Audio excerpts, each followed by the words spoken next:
Imagine walking around like that in the game. That's gonna be so ridiculous. Hey Ronin, today we're taking a look at the June Alpha Update Part 2 for New World. You know, earlier this month we did Part 1 where they had the huge experience nerf after level 7. 40% has been taken away. So let's see what they do in this one. We're going to go over the patch notes here and just see what they have. Hopefully they have some good stuff. If you do me a favor, guys, and hit that like button and subscribe to the channel, I would greatly appreciate it, as it'll help the channel grow and help out with the algorithm and all that crazy stuff.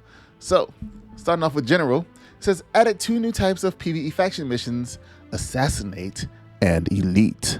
That's kind of cool. PvE faction missions, Assassinate and Elite.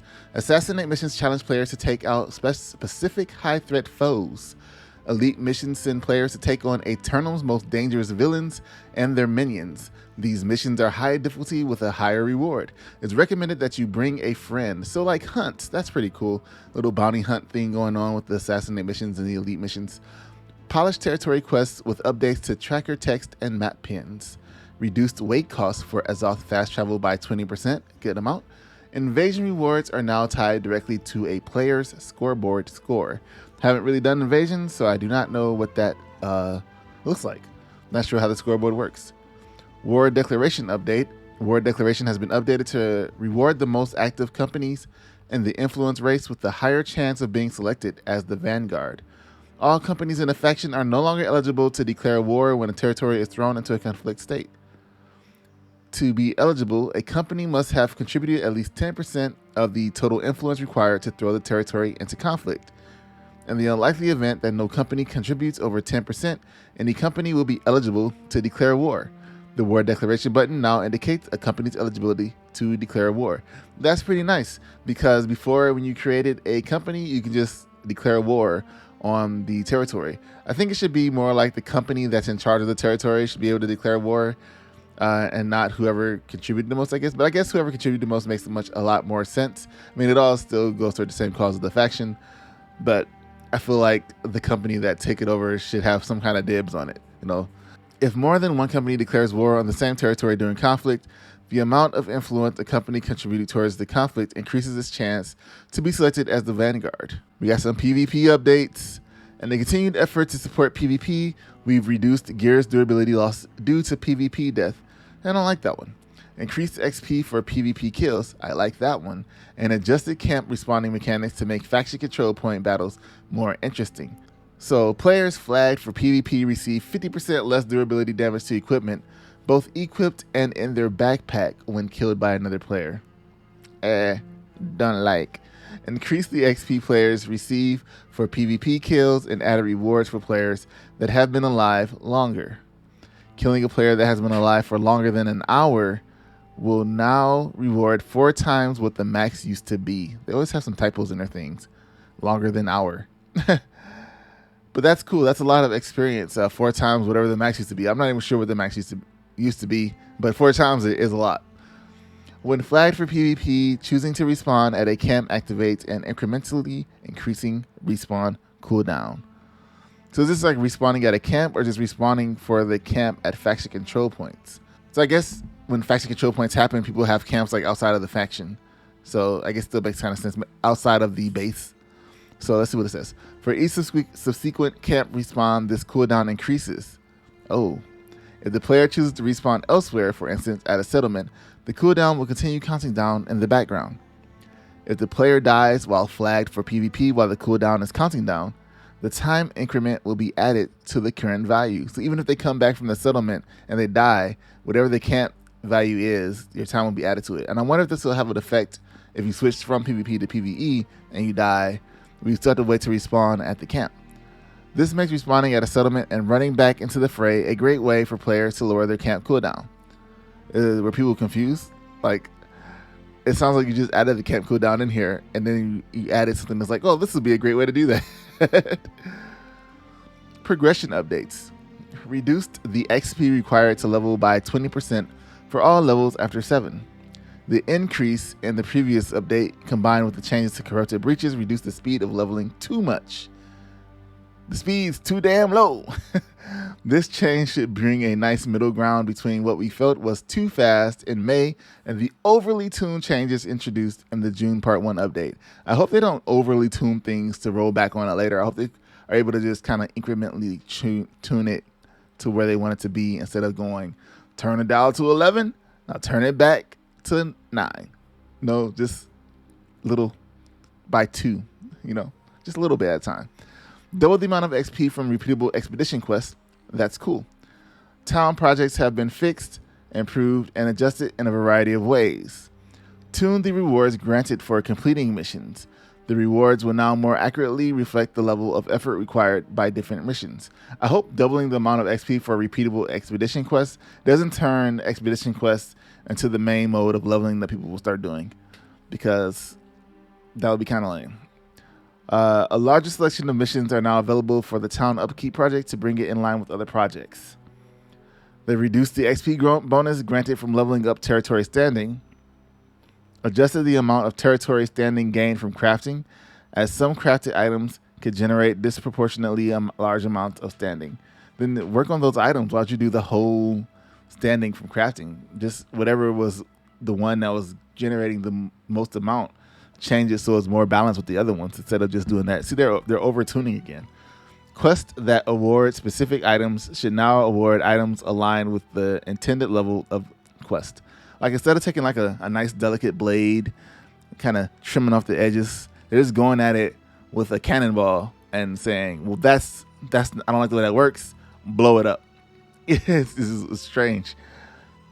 Increased trade skill XP for crafting jewelry items. Decreased trade skill XP for crafting jewelry components, example chains, hooks, etc. Trade skill XP for cutting gems has been increased. Adjusted harvesting XP to fall more in line with weaving progression. Adjusted weaving and leatherworking trade skill XP curves to better align with the amount of gathering necessary to achieve a similar level in their respective gathering skills. Does that mean that they lowered it or did they raise it? What is the adjustment? Loot and gear. We've continued to add much more visual diversity to in-game weapons and armor sets. Faction-heavy Tier 5 armor sets have new unique visuals with a different look for each faction. Lost enemies have been split into lost and drowned types, so to differentiate the gear that drops from them. A new set of gear visuals has been applied to armor and weapons dropped by drowned enemies. The Breach Ice Gauntlet has a new visual look. Fire staffs and tower shields for lost, ancient, and corrupted enemy families now have new color schemes that match the corresponding enemy family color set. Lost heavy and medium armor drops have a new look at tiers 3 and 4. Updated the visuals on Outpost Rush weapons. I didn't even know Outpost Rush had visual weapons for themselves, but I like the idea that the weapons are going to be, geared up to look like whatever enemy drops them. I guess kind of adds a little bit of realism to it. Adds to the immersion of the game. Whatever enemy has, they just won't have everybody's weapon. They'll just have their own type of weapon, which makes a lot of sense. Especially when you go out into like the corrupted earth guys who are just out in the woods. Like, how would they get a hold without ripping it from some other people? They would have had to have weapons before they ripped it from somebody else. So what do their weapons look like? So they all have like their own lore and how they build weapons, what the weapons look like. I like that. Where was that? Added weapon sets for Dynasty enemies in the open world. Updated the visuals on the Dynasty shipyard expedition weapons. Added some new armor sets with interesting visuals to the global open world drops. For example, a 17th century beekeeper's outfit. I don't even know what that looks like. What is that? 17th century. I know how to spell. Beekeeper's outfit. 17th century beekeeper's outfit. This is all I'm saying. These look like regular beekeeper's outfits. The plague doctor is in the 17th century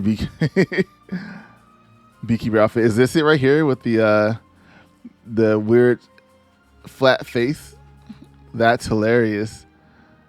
Imagine walking around like that in the game. That's gonna be so ridiculous. Oh my god, that's funny. 17th century beekeeper's outfit. I guess it worked, but how could they see anything? Oh man. Need it. Gotta get it. All right. Updated visuals for the tier 5 weapons dropped by Elite Angry Earth and Elite Ancient enemies. Then we got some visuals of some stuff here that looks pretty cool. This doesn't look that cool. This is weird clear. Is it a clear helmet? It looks like a clear glass helmet bowl thing up here. It's like a weird crown. And then it comes down and go over their eyes. But I guess this is a cool weapon. This is the hatchet. That looks pretty nice. Here's your warhammer. Looks cool. The bow looks cool. And I guess this is the drowned. Maybe the drowned, I guess, are the pirate. This is their hatchet weapon. Pretty nice. Pretty nice.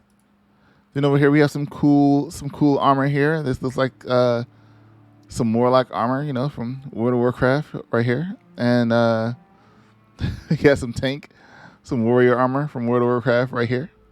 And some paladin armor right here. Oh, maybe some hunter armor since they have the bow and the arrows. No, all this armor looks pretty cool. You got a little corsair with the hat. And god with the rapier. I like it. And you can dye these items too. So you could probably make this look really sweet, like some red and black. This one too. Not this one. I don't think you look this one a bit sweet. But these two could look really sweet with the right dye combination. Yeah. Nice.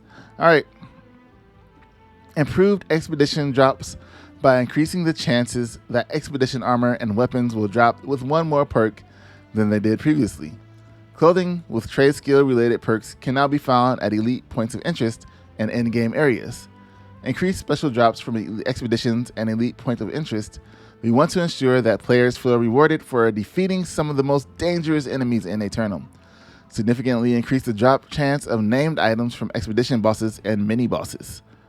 Added more equipment rolls to elite POI chest and adjusted the drop rates of other content of elite chest. This will also impact chests found in expeditions. Expedition bosses will drop a wider variety and higher quantity of loot when defeated. Increase the drop rate for some named enemies in the open world. Slightly increase the drop rate of items on the global named item list. And at least one gear drop from an expedition boss will guarantee a gear score increase, provided the boss is powerful enough to grant one in the first place. Another typo. This is cool, I guess. I kind of wish they had the need greed system or the rolling system. Just a straight up roll, I think, would be good too, since everybody can use everything. So just a button that says roll for loot, not necessarily need or greed, and let people get what they get.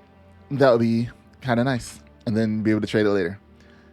Crafted and dropped armor can now roll skill perks. Players can now salvage gear they receive as drops into gold and repair parts. This will provide a great new source of income for players and ensure all drops have a base value. Resources gained from salvaging items drops can have been removed. Well, that's unfortunate. That was a good way to kind of build up your resources. We changed this to better balance salvage, and we felt this gave a much needed boost to the value of gathering and refining. I mean, at least you get gold now, I guess. We want to reward players who level up their trade skills, and previously it was too easy to get high-end materials by killing enemies and salvaging the gear. It's like another talking point that's against itself. We wanted to reward players who level up their trade skills, but it was too easy to get that high-level stuff. So y'all need to go out there and work for that, all right? Crafted trinkets now salvage into a lower tier, raw version of the gem used to craft them to better fit a change that enables any tier of trinket to use any tier of components to craft it. That's cool. In an effort to tune the gold economy, we have made some changes to the faction shops. They removed the family coatings from the faction shop, which changes the emphasis on acquiring them to crafting. Added a special set of items to the faction shop that enables players to change the attributes on their faction equipment to a selection of different allocations. Prices of all faction shop items have been adjusted to align with updated currency rates. So I feel like when they just say adjusted, that means they raised it, because they're not necessarily saying raised anything. Like, they're staying away from that term, like, we've increased to this. It's very few where we've seen increase. Everything else was adjusted. But they let you know when they lower something. So kind of like, how did you adjust it? Did you up or down with it? They need to have numbers or values in here. Updated epic armor quests by adding the ability to upgrade several pieces of special armor granted as a quest reward in the mid to late game. The requirements for earning sets in existing quests are spread out across 15 levels. At the end of each quest, players are now granted the means to upgrade the lower level armor pieces to the power level of the final piece of the set. Tuned High Water Mark. Players' ability to earn items above their current gear score. outcome rates and introduced a floor so items from power level 60 plus enemies don't drop at gear scores far below their power level. Let's try this again without that break. Tuned high water mark outcome rates. They tuned the high water mark outcome rates and introduced a floor so items from powerful level 60 plus enemies don't drop at gear scores far below their power level. It was very weird to just read that. Tuned high water mark outcome, because high water mark is all like higher capital letters, so it was like the high water marks are called tuned high water marks. The tribal loyalty charm, an early game quest reward, now provides increased constitution instead of strength, so it is more universally applicable to its recipients while they are learning how attributes work and which playstyles they enjoy. So it just gives you a buff to your health. That's what Constitution is, and New World health. Crafting and gathering, fishing, updated piranhas, dragonfish, spear-toothed sharks, and stingrays to salvage into fish guts, with a chance to also grant an extra unique item for each fish, which can be used in alchemy. Added the ability to combine lower tier gems into higher tier gems at the stone cutting station. Players can now use any tier of solvent when refining gems. The Tune Repair Kit crafting costs now require 55, 100, 175, and 350 repair parts to better align with the rate we see players acquiring parts in the alpha. Tier 2 was increased from 40, Tier 3 stayed the same, Tier 4 was lowered from 200, and Tier 5 was lowered from 400. Tier 2, 3, 4, and 5 now require 1, 2, 3, and 3 individual craft mods, down from significantly higher amounts over tiers. Reduce the wood requirement to make charcoal from 3 to 2. Increase the raw resource refining cost of Tier 4 and Tier 5. Refine resources by 50% and 100% respectively. For instance, star metal ingots now require 6 raw star metal instead of 4, and orichalcum ingots require 8 raw orichalcum instead of 4. So they've gone up.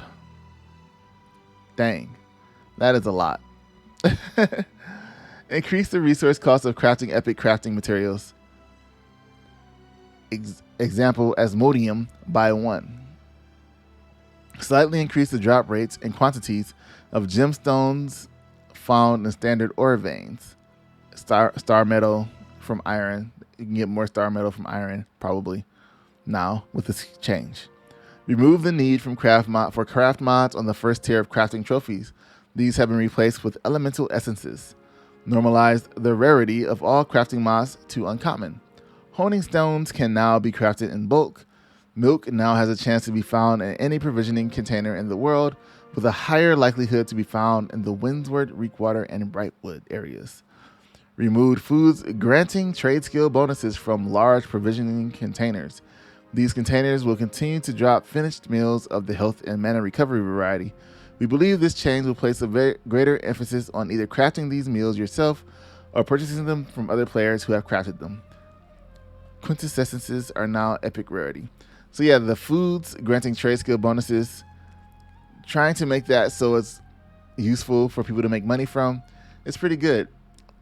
I like that. I like trying to make everything where somebody can turn around and make a profit from whatever they create, craft, find in the world. That's one good system that the game definitely has. Titles and achievements. We've been working with the alpha community to refine and update the title system ahead of launch. Many players provided feedback that there were too many titles, and because of that, displaying a hard-earned title didn't feel special. Some titles have been removed, and most will be earned only by completing higher-level achievements. If you see someone with a title, you know they've worked hard to unlock it. The title change UI now has a pronoun selector. You can decide if your character's title should use the he, him, she, her, or they, them pronoun when the text of the title allows it. Move titles down on the overhead nameplate to display on the same line as a character's current company, if they have one. Back up to that second thing there. I think that's kind of cool for more player relatability. I don't know if we consider it player urgency, but it definitely makes a player feel like that their character is theirs if they can put the pronouns that they want the character to have on the character. So now you're not just playing some random character, you're playing a character that's going to be the embodiment of yourself, which is cool. Players can now disable achievement notifications. At a Steam achievements, completing some in-game achievements will also grant Steam achievements. The intro cinematic just before character creation has been updated with a new dialogue that better sets up Captain Thorpe's story. The main menu now includes a more streamlined flow when a player enters without an existing character, leading them right to World Select. There is now a basic setting flow on initial character creation, which allows the user to choose common settings and adjust the screen brightness. The UI team focused on polish this release, fixing 259 bugs. Not as much as the last bug fix, but it's still a good number of bugs. Typing a direct message no longer makes the ... bubble. That's so people can't like see you coming, just see a giant ... Keeps it a little bit more mysterious, keeps you more invisible when you're running up on enemies. Chat now has a setting to display a dark background behind each message, making them easier to read. Group health bars now indicate disconnected status when applicable. Or is it applicable?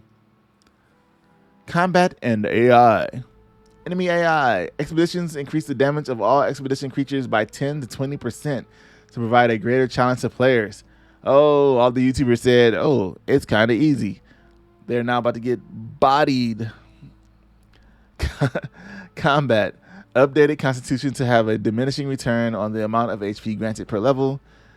The more points you put into it. Previously, it started at 15 HP per attribute point and will gradually increase as you put more points into it with a cap of 34. Now it starts at 25 HP granted and decreases gradually until you get 21 HP per attribute.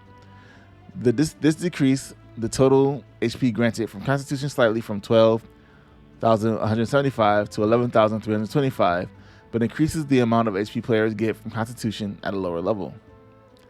Well, that's kind of sucks. Like if somebody went to, I feel like it's a big drop. Like, what is it? 800 points of health around there. Kind of big drop. Updated targeting, healing, pressing control while a heal is active will now automatically perform a self-heal. Players no longer have to hold control before casting the spell. Well, that's cool. I like that. They updated targeting. So if you want to heal yourself, you just press control. Other than that, you're healing your teammates. Cool beans. Balance. The Great X execute ability now allows more rotation during startups. For the bow, they reduce the distance evade haste modifier from 33% to 15%. They reduce catch me if you can skirmisher passive haste effect from 33% to 20%. Reduce the dodge and weave skirmisher passive haste duration from 5 seconds to 2 seconds. Reduce archer speed skirmish passive haste effect from 20% to 10%. Reduce hooked arrows rain of arrows slow modifier effect from 30% to 15%. Reduce impale skirmisher passive slow effect from 20% to 10%. Reduce knee shot skirmisher ultimate slow effect and duration from 20% for 3 seconds to 10% for 2 seconds. So they really put the nerf hammer on the bow weapon. That's a lot of reduced. You got some on the musket also. Reduce musket back it up trapper passive haste effect from 30% to 10%. Reduce musket sticky slow modifier slow effect from 20% to 15%. The life staff, the orb of protection now heals over time instead of granting empower. Sacred ground now has increased healing. Flash of light has increased base healing. Reduced life staff's balance protector passive haste effect from 20% to 10%. So they did give a small nerf on life staff, but with life staff being the only healing weapon in the game, and they're making the dungeons a little bit harder, the increases should be pretty good. Ice Gauntlet. Wind chill updates. Removed pushback and increased damage 20% on last 2 meters of effective range. The first 5 meters still count as pushback. Replace Shattered upgrade with Chilling Blast, which increases the damage of the last 2 meters of the wind chill range by 25%. We got an update on Ice Shower. Increase Frostbite's default duration from 1 second to 3 seconds after exiting Ice Shower. Increase the duration of Enduring Shower from 6 seconds to 7 seconds. Replace Shower Slush with Shattering Showers. Shattering Showers Frostbite applies Rend to targets, reducing defense by 10%. and reduced the range from 3 meters to 2 meters. So it looks like Ice Gauntlet has a little bit, some buffs and some nerfs. And for the Fire Staff, they reduced the Fire Staff's combat speed, Pyromancer passive haste effect from 20% to 10%. It had a passive haste, so it was probably pretty powerful being a Fire Staff. Since that's it for today, the June updates have been exciting for us all week as we work to polish, tune, and watch the finishing details finally start to come together in game. We're hard at work preparing for the July 20th closed beta, followed by our August 31st launch. We'll keep working with you and playing alongside our alpha community to help inform our tuning and changes as we continue development. Keep an eye out for news at Play New World, and we'll see you in Eternal. Those are the notes. Overall, I didn't think this second wave of notes was too bad. I didn't see anything that made me go, oh geez. But there were some changes. A lot of nerfs happened in here. For people that haven't played the game yet, you're not going to really feel it. So it's just nice to know what's happening with the game and the progress they're making and the changes that they're making, that they're committed to these changes in the game and trying to make it a pretty good game. But hopefully when they do this open beta that they're going to do, their closed beta that they're going to do in July 20th, I think it's the 20th, that they'll take feedback from that also, because those are players that have been waiting to get into alpha and haven't been able to, so they're going to all try to dogpile into a server. They're going to open up more servers. It's going to be a little buggy in the front, a little laggy because there's no servers. I hope they take interest into seeing what the new feedback is going to be. Hopefully everybody thinks it's good. Let me know what you guys think in the comments below about these changes. If you think they're good without telling me that you played the game or you like what you see so far, let me know. If you don't like what you see so far, you think some of it was stupid, let me know. And I'll see you guys in the next video. Peace.